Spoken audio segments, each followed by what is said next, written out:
السلام علیکم۔ آج کی ویڈیو میں ہم بات کریں گے ماڈل ورڈز یعنی کین، کوڈ، مے اور مائٹ کے بارے میں۔ یہ الفاظ انگریزی میں اجازت، پرمیشن اور امکان، پاسبلٹی ظاہر کرنے کے لیے استعمال ہوتے ہیں، لیکن اکثر لوگ ان کا صحیح استعمال نہیں جانتے۔ تو آج ہم مکمل اور آسان انداز میں اردو میں سمجھیں گے۔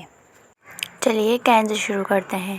کین ایبلٹی کے لیے استعمال یا اجازت مانگنے یا کسی کام کو کرنے کی صلاحیت کے لیے استعمال کرتے ہیں۔ کچھ مثالوں سے سمجھتے ہیں۔ کیا میں پانی پی سکتا ہوں یا پی سکتی ہوں؟ Can I drink water?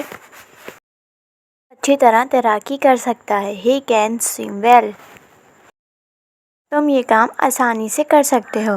You can do this easily.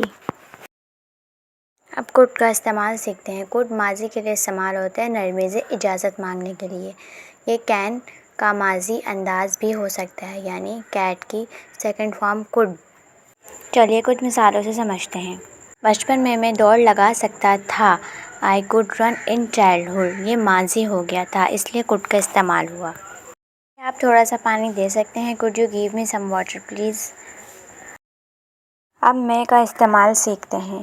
مے بھی اجازت کے لیے استعمال ہوتا ہے، لیکن تھوڑا سا فارمل اور مؤدبانہ انداز میں استعمال ہوتا ہے۔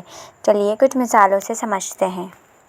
کیا میں اندر آ سکتا ہوں؟ مے آئی کم ان؟ یعنی یہ اجازت کے لیے استعمال ہوا، مے۔ آپ جا سکتے ہیں۔ یو مے گو۔ ایک بات یاد رکھیں، مے کا استعمال مے کو ہم دعاؤں میں بھی استعمال کیا جا سکتا ہے، جیسے کہ اللہ آپ پر رحم کرے، مے اللہ ہیو مرسی آن یو۔ چلیے اب مائٹ کا استعمال سیکھتے ہیں۔